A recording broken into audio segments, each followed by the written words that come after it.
जय हिंद। तो मेरा नाम आशुतोष है और एसएससी सीपीयू 2023 में सीआईएसएफ एसआई में मेरा सिलेक्शन हुआ है विद ऑल इंडिया रैंक 226। तो आज हम मेनली एसएससी सीपीयू 2024 के लिए अपनी स्ट्रेटेजी के ऊपर बात करेंगे, क्योंकि अब उसके लिए केवल 40 दिन ही बच रहे हैं, मैक्सिमम 40 से 42 दिन। तो 40 दिन ही मान के चलिए। तो अब 40 दिन में ऐसा क्या कर सकते हैं आपके जिसका भी स्कोर 120 130 के लगभग आ रहा है, वो अपना स्कोर 20 से 25 नंबर बूस्ट कर ले। बाकी जिसका भी स्कोर अगर 80 90 चल रहा है तो देखो, इतना स्कोर तो एकदम से इंक्रीज नहीं होता लास्ट के 20 से 30 दिनों में कि आप 40 से 50 नंबर इंक्रीज कर लें और 90 नंबर आ रहे हैं तो आप 130 140 पहुंच जाएं। हाँ, लेकिन ऐसा है कि अगर आप मेहनत करते रहेंगे तो मैक्सिमम अब आप टीयर 1 तो आसानी से क्वालिफाई कर ही लोगे इस बार का, क्योंकि वैकेंसी भी काफ़ी है और फॉर्म भी इतने नहीं डले हैं कि पिछली बार जितने डले थे। तो मैक्सिमम आज हम उनके लिए बात करेंगे जिनका भी स्कोर 120 130 आ रहा है, वो अपना कैसे 150 के लगभग पहुंच सकते हैं। तो इस वीडियो में हम mainly time table, mock, revision, big topic और इम्पॉर्टेंट टॉपिक, इन सब चीज़ों पे बात करेंगे कि इन सब चीज़ों पे कैसे अपना मैनेज करें। तो सबसे पहले अगर टाइम टेबल की बात करें हम, तो हमारे पास अगर हम मान के चलें कि 40 दिन भी बच रहे हैं, एक अगर आप 40 दिन में अगर कोई DPSI सिलेक्ट होगा इस बार, तो वो कम से कम अभी 10 से 11 घंटे की पढ़ाई कर रहा होगा डेली। रेगुलर वो 40 दिन भी आएंगे, 10 से 11 घंटे डेली ही पढ़ेगा। तो आप मान के चलिए कि उसके बाद कम से कम नहीं है तो 440 घंटे हैं। 440 घंटे बहुत होते हैं। और अगर जो भी सिलेक्ट भी होगा, अगर जो बंदा 2024 में, तो कम से कम ना हो तो अभी 8 से 9 घंटे की पढ़ाई कर रहा होगा डेली। और आगे आने वाले एग्ज़ाम के दिन तक 40 दिन जो बच रहे हैं उसमें भी कम से कम वो 8 से 9 घंटे तो पढ़ेगा ही पढ़ेगा। तो अगर आप भी सिलेक्शन पाना चाहते हैं इस बार सीपीयू 2024 में, वैकेंसी भी अच्छी खासी है, तो अगर आप अभी भी थोड़ा ढीले पढ़ रहे थे तो आप कम से कम 8 से 9 घंटे पढ़ना तो स्टार्ट कर ही दीजिए। उसके लिए सबसे इफ़ेक्टिव टाइम टेबल की बात करें तो सबसे इम्पॉर्टेंट है, अभी आज से ही या कल से स्टार्ट आपको करना पड़ेगा, वो है मॉक टेस्ट। अगर आप अभी भी मॉक टेस्ट नहीं दे रहे थे तो आप सबसे बड़ी गलती कर रहे हैं, क्योंकि सीपीयू में मेन चीज़ क्या है, आपको टाइमिंग का एडजस्ट करना। क्योंकि सीपीयू में आते हैं 200 क्वेश्चन, टाइम भले ही 2 घंटे, लेकिन वो 200 क्वेश्चन इतने ज़्यादा लगते हैं। जब आप करने बैठोगे तो आप जहाँ से आप जीएस और इंग्लिश के तो कर लोगे, लेकिन जहाँ से रीजनिंग में आप बैठोगे तो 50 क्वेश्चन इतने ज़्यादा लगने लगते हैं वो, कि आप जैसे ही 20 से 30 करोगे आपका बिल्कुल बोरियत सी आने लगेगी और उसी चक्कर में आप इजी क्वेश्चन भी गलत कर दोगे। और सेम आपके साथ होगा मैथ में।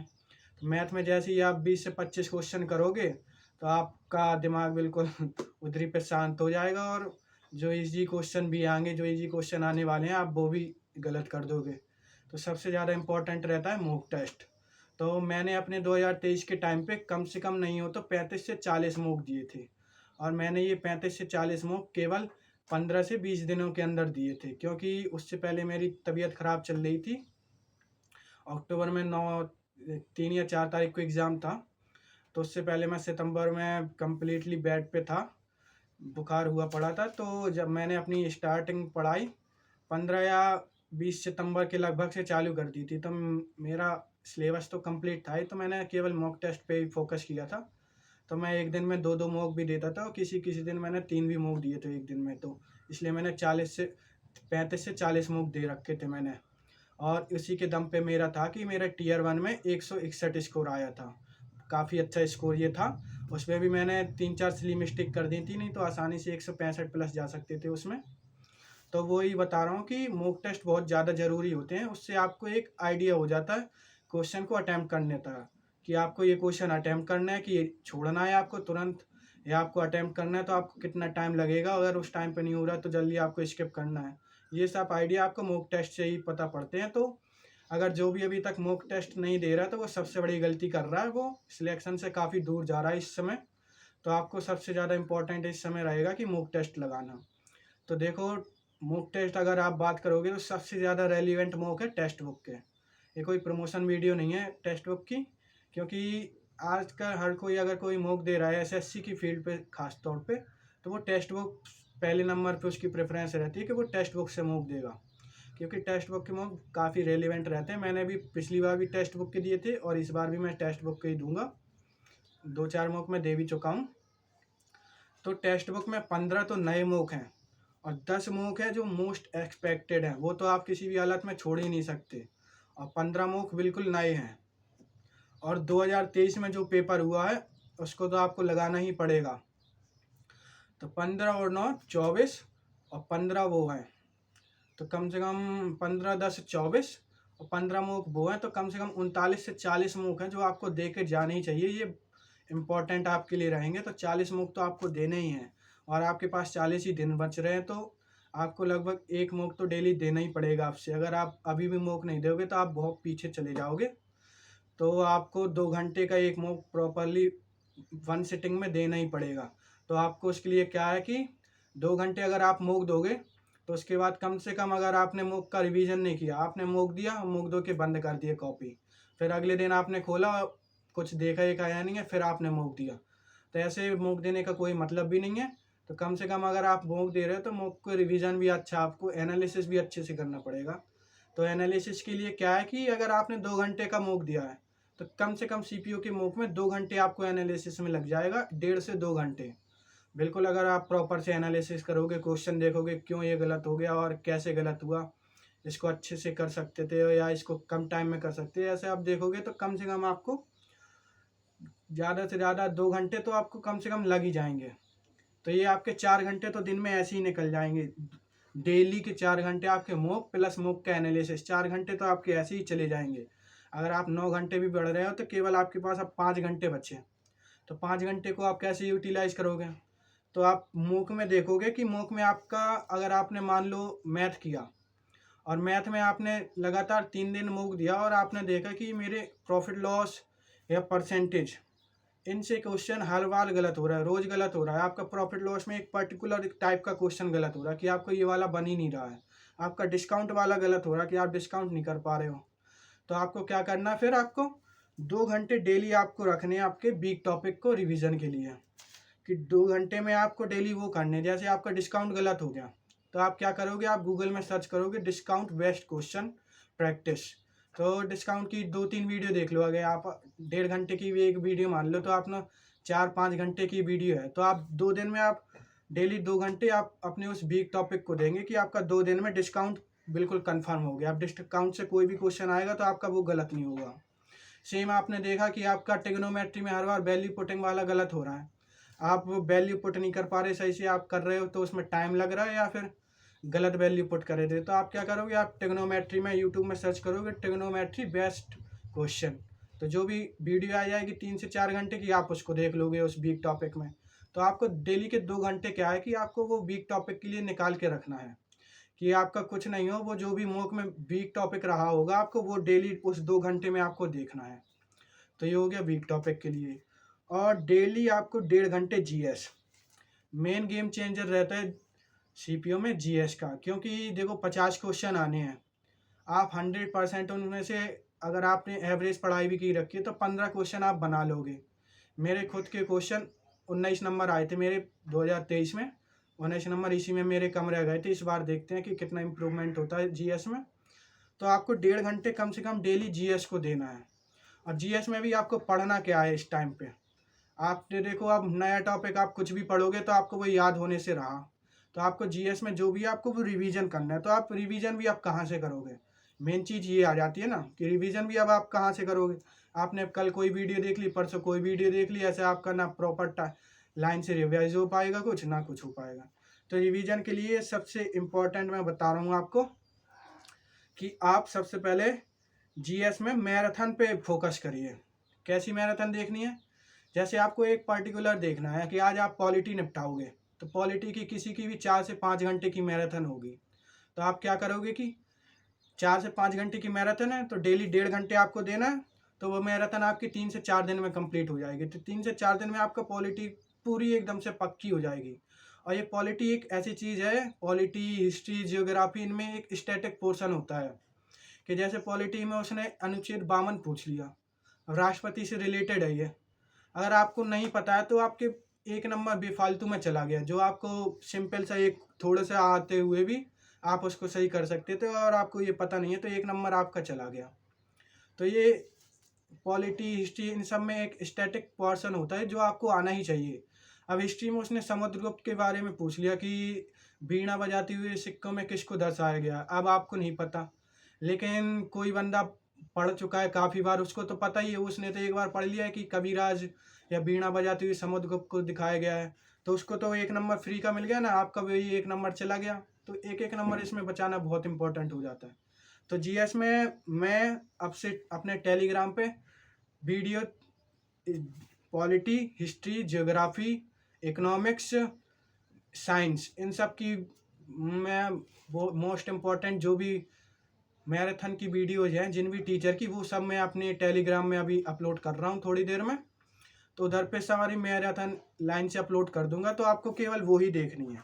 अब मैंने हिस्ट्री की मैराथन जैसे अपलोड करी, तो उसमें कंप्लीट हिस्ट्री होगी, मॉडर्न, एंशियंट और मेडिवल। तो आपको क्या करना है कि वो अगर 6 घंटे की है तो आपको डेली 1 से 1.5 घंटे देना है, तो आपके 7 दिन में पूरी हिस्ट्री कंप्लीट। 7 दिन में आप 5 दिन में तो पूरी हिस्ट्री कंप्लीट कर लोगे वो मैराथन, फिर 2 दिन में आप रिवाइज भी कर लोगे, तो 7 दिन में आपकी पूरी हिस्ट्री कंप्लीट हो जाएगी। ऐसी ऐसी करते करते आपके पूरे इन 30 दिनों में 1 महीने में आपकी पूरी जीएस कंप्लीट रिवाइज हो जाएगी। तो सबसे इफेक्टिव तरीका है यही अभी जीएस को पढ़ने का या रिवाइज करने का। आपको डेली 1.5 घंटे निकालना है, और मैं अपने टेलीग्राम में मैं पिन कर दूंगा वो सारी वीडियो की लिंक। तो आपको एक वीडियो उठानी, जैसे आपने हिस्ट्री उठाई, तो जब तक आपकी हिस्ट्री पूरी कंप्लीट ना हो जाए तो आपको किसी और दूसरी वीडियो पे नहीं जाना है, पहले वो हिस्ट्री कंप्लीट करनी है। उसमें जितने भी इम्पोर्टेंट अगर आपको आता है तो वो आपका रिवाइज हो जाएगा, और नहीं आता उसको एक इम्पोर्टेंट सेपरेट पेज पे लिख लेना है, वो आपको लास्ट के 2 दिन में वो पेज रिवाइज करना है, तो इससे आपका पूरा रिवाइज हो जाएगा। तो ये हो गया बिग टॉपिक और इम्पोर्टेंट टॉपिक पे। और आपसे लास्ट में सबसे ज़्यादा इम्पोर्टेंट क्या रहता है कि रिवीजन। अगर आप इन 40 दिनों में रिवीजन नहीं करोगे और आप नया नया पढ़ते रहोगे तो ये भी पढ़ने का कोई मतलब नहीं रहेगा।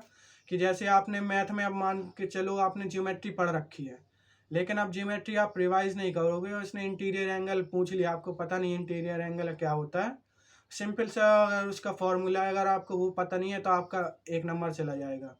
वही आपने पढ़ रखा है लेकिन उस समय वो आएगा नहीं याद, और उस समय अगर जल्दी आप रिकॉल नहीं कर पाओगे तो वो टाइम कम पड़ जाएगा मॉक में। तो वही सब चीज़ें हैं कि आपको रिवीजन पे अब ज़्यादा फोकस करना है।